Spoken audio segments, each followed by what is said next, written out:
तो मुझे लगा कि शायद मेरा एग्ज़ाम क्लियर नहीं होगा। जब भी मैं फ़ेल होता था, उनका एक ही होता था और गहन सघन मनमोह पवन तनु मुझको आज बुलाते हैं। किंतु किए जो वादे मैंने याद मुझे वो आते हैं।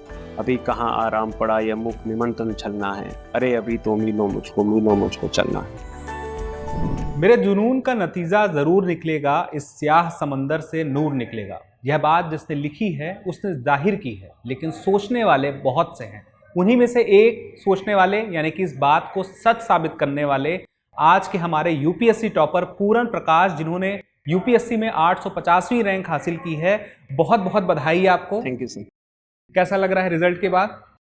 निश्चित रूप से यूपीएससी में चयनित होना अपने आप में एक खुशी वाला क्षण है, तो अच्छा फील हो रहा है। और स्पेशली जो घर वालों की खुशी, आसपास दोस्तों की खुशी, वो देख के एक अच्छी फीलिंग आ रही है। कैसे पता चला यूपीएससी आप क्लियर कर चुके हैं? हाँ, मतलब रिजल्ट से पहले मैंने एक फ्रेंड को बोला था कि पीडीएफ मैं नहीं देखूंगा, पीडीएफ तू सर्च करके बता देना। तो उन्होंने सर्च करके पहला कॉल किया कि लिस्ट में नाम है। तो फिर उसके बाद तो फ़ोन कॉल्स, और पहला फ़ोन कॉल मैंने जो किया अपनी मदर को किया। तो मतलब मैं कॉल रिसीव करते ही उनके सिर्फ आंसू निकल रहे थे, वो रो रहे थे। तो उसके बाद मेरा भी वही इमोशनल मोमेंट था, मैंने भी रोना स्टार्ट कर दिया। और क्योंकि एक लंबी जर्नी रही थी, तो फिर दोनों के लिए, और वो फीलिंग मतलब जिसको शब्दों में बयान नहीं किया जा सकता, वो था, एक भावुक क्षण था मेरे लिए उस समय। कितने अटेम्प्ट के बाद ये भावुक क्षण आपके सामने आया? 2017 से मैंने तैयारी शुरू की थी, और तब से मैं 4 बार मुख्य परीक्षा दे चुका था। ये चौथा प्रयास था मुख्य परीक्षा का। 2 बार इंटरव्यू में भी गया था। तो लगातार सफलता असफलता का दौर चल रहा था। लंबा एक दौर था, सफ़र था। फाइनली लिस्ट में नाम आ ही गया। फाइनली लिस्ट में नाम आ गया। तो आपका यूपीएससी आने का मन कैसे हुआ? मेरे जो पिताजी थे, वो राजनीति के क्षेत्र में सक्रिय थे, और समाज सेवा का भाव शुरू से था, दादाजी से लेकर पूरे परिवार में। माताजी भी जनसेवा में तत्पर रहती थी। तो वहाँ से एक भाव था कि इस फील्ड में जाना है, सोशल सर्विस की फील्ड में।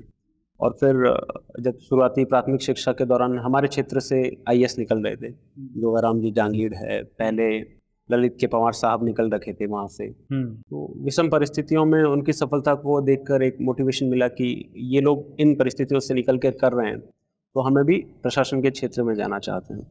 और एक और जो मोटिवेशन था आईएएस में जाने का, मेरी प्राथमिक शिक्षा जो थी वो जवाहर नवोदय विद्यालय पचपदरा बाड़मेर से हुई थी।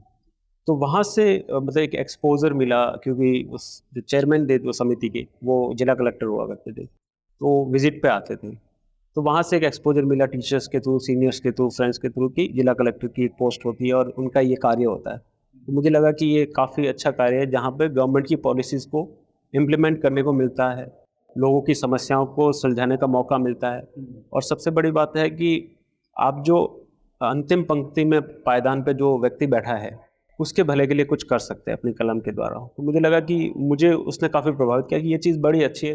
ये सिर्फ जॉब नहीं कर रहे हैं, हम लोग अपने सस्टेनेबिलिटी के लिए जॉब तो करेंगे ही, बल्कि एक सर्विस भी कर सकते हैं हम लोगों के लिए भी। तो मेरे को लगा कि वहाँ से जाना है। पिताजी, माताजी, उन सब ने बाद में सपोर्ट किया, और वहीं से ये सपना फलीभूत होते होते आज इस मुकाम तक पहुँचा। अमूमन ये ट्रेंड देखा जाता है कि अगर कोई अच्छे राजनीतिक बैकग्राउंड से है, उसके आने वाली पीढ़ी भी उसी राजनीति में ही अपने आप को आगे बढ़ाती है। लेकिन आपका राजनीति से प्रशासन में आने का निर्णय मतलब अपने आप में एक तो बहुत बड़ी बात है, और उसके बाद जो आपके पास अपने कारण थे, तो ये कुल मिला के कैसे आपने आपको तैयार कर रहे थे कि मैं राजनीति की जगह प्रशासन में आना चाहूँगा? मुझे लगता है कि जैसा कि हम देखते भी हैं, राजनीति और प्रशासन मूलतः जुड़े हुए क्षेत्र से है। पॉलिटिशियन जो है पॉलिसी मेकिंग करते हैं, और उनका इम्प्लीमेंटेशन का काम सिविल सर्वेंट्स का होता है। और मेरा जो व्यक्तित्व था, छवि थी, जो मैंने पाया कि मेरे को पर्दे के पीछे रहकर या स्ट्रेटेजी बनाने में ज़्यादा इंटरेस्ट था। तो मुझे लगा कि एक सिविल सेवक के लिए ये एक जो व्यक्तित्व होना चाहिए जैसा सिविल सर्विस का, उसके अनुसार है मेरा पर्सनैलिटी। तो और फिर वहाँ से इंटरेस्ट था, पढ़ने में इंटरेस्ट था मेरे को। जवाहर नवोदय विद्यालय में के दौरान मैंने सोशल साइंसेज पढ़ने में, और सीनियर्स के थ्रू मेरे को पढ़ने में, बुक्स पढ़ने में काफ़ी इंटरेस्ट था। मुझे लगा पढ़ाई का क्षेत्र है और राजनीति से जुड़ा हुआ है, जिसमें लोगों के साथ जुड़ाव, क्योंकि परिवार का जुड़ाव था लोग आमजन के साथ, तो मैं उस आमजन को जुड़ाव को रखते हुए, और जिस समुदाय से मैं आता हूँ, उन लोगों में शिक्षा के प्रसार जो प्रचार है उसको भी बढ़ा सकता हूँ।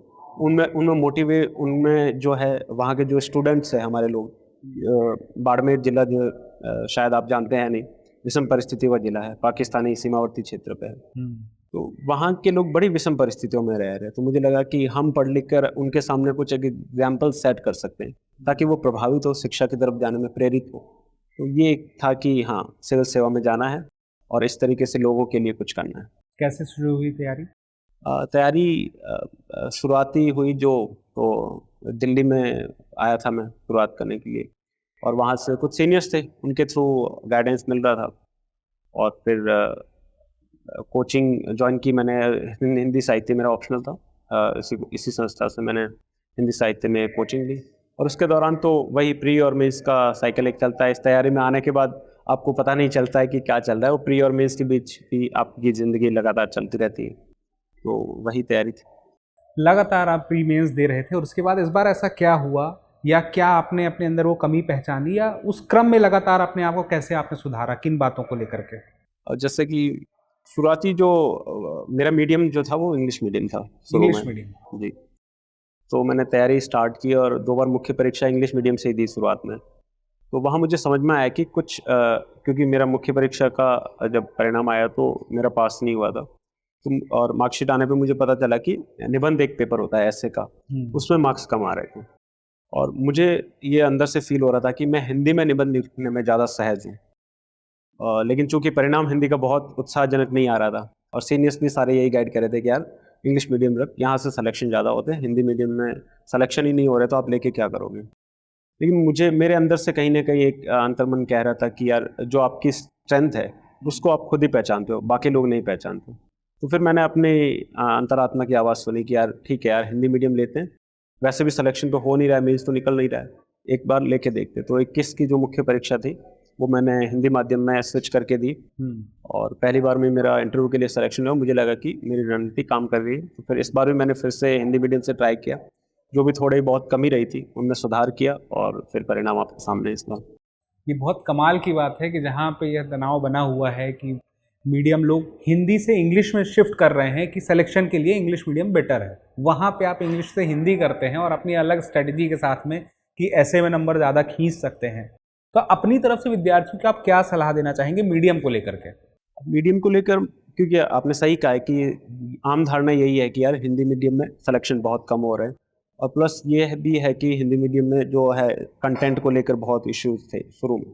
लेकिन आज के दौर में अब मैं देखूँ तो हिंदी में कंटेंट मिल रहा है, और जिस तरीके का ऐसे का पेपर आ रहा है वो फिलोसॉफिकल पेपर आ रहा है, तो वहाँ पे हिंदी में अगर किसी की हिंदी अच्छी है, हिंदी साहित्य किसी का ऑप्शनल है, तो उसके पास काफ़ी सारे कोटेशन है, विचार है, एक भाषा होती है, और निबंध की ये मुख्य जो मैं कह सकता हूँ मजबूत स्तंभ यही चीज़ें होती हैं। तो अगर आपका ये स्ट्रॉन्ग है और आप सहज रूप में जीएस के पेपर लिख पा रहे हैं, तो मुझे लगता है कि हिंदी में सिलेक्शन लिया जा सकता है। हाँ, अभी भी ये रैंक को लेकर थोड़ा इश्यूज है कि जीएस में बहुत अच्छे नंबर नहीं आ रहे हैं हिंदी माध्यम में, तो वहाँ के लिए। लेकिन अगर आपको सिलेक्शन लेना है तो मुझे लगता है कि आप ले सकते हैं हिंदी माध्यम से भी।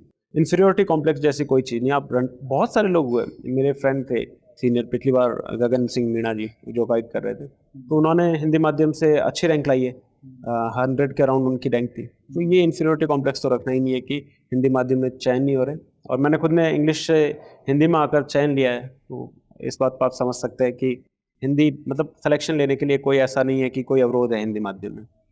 आपने जैसे अभी हिंदी साहित्य का नाम लिया कि तैयारी करने के लिए उससे दृष्टि से जुड़े, तो दृष्टि से आप किस किस तैयारी के लिए, मतलब पूरी तैयारी में किस किस चीज़ के लिए आपने दृष्टि की सहायता प्राप्त की?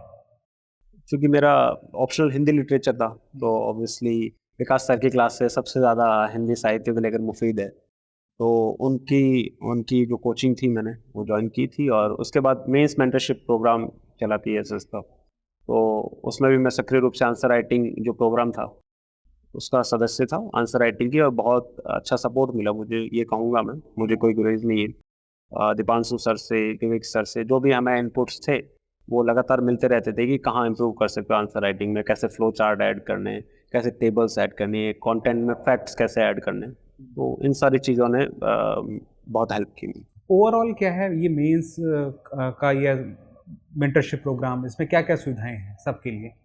और जो जिन भी बच्चों का प्रीलिम्स क्लियर होता है तो वो हिंदी माध्यम से विशेष रूप से, तो हिंदी माध्यम के सभी स्टूडेंट्स के लिए फ्री ऑफ कॉस्ट एक प्रोग्राम है, जिसमें आपको लाइब्रेरी की सुविधा मिल रही है 24 आवर्स पढ़ने के लिए, और बुक्स के लिए भी कंटेंट आपको जो भी चाहिए वो अवेलेबल करवाते हैं। मेंटर्स की सुविधा रहती है 24 आवर, जिसमें आपको जो भी प्रॉब्लम है कंटेंट को लेकर, आंसर राइटिंग को लेकर, बेसिकली क्योंकि मेंस का टाइम तो आंसर राइटिंग का ही टाइम होता है, और स्पेशली स्पीड को लेकर बहुत इशू आता है स्टूडेंट में, तो उसको लेकर विशेष रूप से प्रतिदिन आपसे आंसर राइटिंग करवाई जाएगी।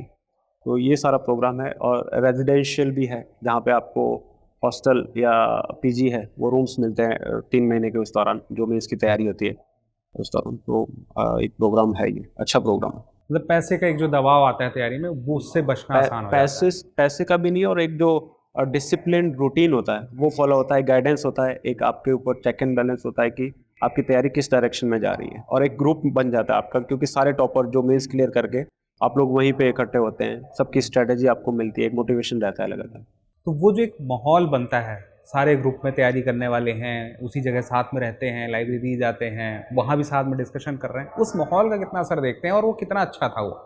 मुझे लगता है कि हर किसी भी एग्ज़ाम को लेकर भी और वैसे भी माहौल का असर तो पड़ता है। जिस माहौल में आप रहते हो वैसा आप सोचना प्रारंभ कर देते हो। सो अब मेंस के दौरान क्योंकि सभी एक ही डायरेक्शन में सोच रहे हैं, सबका टारगेट ये है कि मेंस में जो है आंसर राइटिंग करनी है, प्रैक्टिस करनी है, ऑप्शनल की तैयारी करनी है, टेस्ट में सारे क्वेश्चन अटेंड करने हैं। तो जब आप सारे लोग एक साथ होते हैं तो आपके सुबह से शाम यही डिस्कशन हो रहा है कि क्वेश्चन कितने अटेंड हो रहे हैं, आंसर में फैक्ट्स आ रहे हैं कि नहीं आ रहे हैं। वो चेक एंड बैलेंस, क्योंकि मैंने पहले अकेले रूम में रहकर भी देखा था, तो आप कंपेयर नहीं कर पाते हो खुद को। जब आप फ्रेंड्स के साथ रहते हो, कई बार ऐसी स्ट्रेटेजी आपके साथ कोई शेयर कर देता है जो आप नहीं जानते थे। जैसे कि कोई आपको स्टॉप वॉच को लेकर एक स्ट्रेटेजी थी, मेरे साथ सीनियर ने शेयर की थी, वो शेयर कर देगा कि एक क्वेश्चन 7 मिनट के बाद आप छोड़ दो, चाहे वो कंप्लीट हुआ या नहीं हुआ, इस तरीके से आप सारे क्वेश्चन अटेंड कर सकते हो। तो ये सारे इनपुट्स मिलते हैं, आप जब साथ रहते हो, डिस्टेंस होता है, और मोटिवेशन बना रहता है। आपको लगता है कि किसी दिन आपके पढ़ने का मन नहीं, आप लाइब्रेरी आए, आपके बगल वाला पढ़ रहा है, तो आपको लगा नहीं यार सब पढ़ रहा है, कंपटीशन हाई है, हमको भी पढ़ना चाहिए। तो ये भी एक मोटिवेशन मिलता है। मोटिवेशन की बात आई है तो थोड़ी सी इसको और विस्तार देते हैं। लंबा समय जब लगता है तैयारी में, कई अटेम्प्ट के बाद निराशा हावी होने ही लगती है, स्वाभाविक है इंसान के साथ। उस निराशा से आप कैसे अपने आप को बचा के रख रहे थे? बिल्कुल, क्योंकि असफलता के समय आप अकेले होते हैं, तो और असफलता के समय जब आपको ये भी डर रहता है कि यार आप घर, परिवार, दोस्त सबको छोड़ के यहाँ तैयारी कर रहे हो और फिर परिणाम नहीं आता है, तो वो बहुत मुश्किल समय होता है। तो खुद को मोटिवेट रखना बहुत इंपॉर्टेंट है, क्योंकि अगला अटेम्प्ट वापस आपको देना, आप बैठ नहीं सकते हो डिमोटिवेटेड होके। आपको खुद को आप अपनी परिस्थिति हर किसी से शेयर भी नहीं कर सकते, क्योंकि ये निर्णय आपका खुद का होता है। आप किसी के दबाव में नहीं आए थे तैयारी करने। तो फिर उस टाइम यही सोचना होता है कि यार जो भी समय चल रहा है ठीक है, आपका परिणाम नहीं मिला, आपने मेहनत की है। पहली बात तो ये ईमानदारी से आपको अपने साथ रखनी है कि मेहनत में कोई कसर नहीं छोड़ी। उसके बाद परिणाम नहीं मिलता तो निश्चित रूप से कहीं कमी रही है, उसको ईमानदारी के साथ सुलझाना है, गाइडेंस लेना है सबके साथ। और लगातार मैं तो ये करता था कि दोस्तों से बात करता था। मेरे पेरेंट्स ने बहुत सपोर्ट किया, मम्मी पापा थे। मेरी मम्मी जी हमेशा एक बात कहा करती थी, भले ही वो गांव में रहती है, उनको नहीं पता होगा कि यूपीएससी के पेपर क्या है, सिलेबस क्या है, कुछ भी क्या है, लेकिन वो हमेशा की हिम्मत नहीं हारनी है। जब भी मैं फेल होता था उनका एक ही होता था, और भाई ने क्योंकि मैं घर का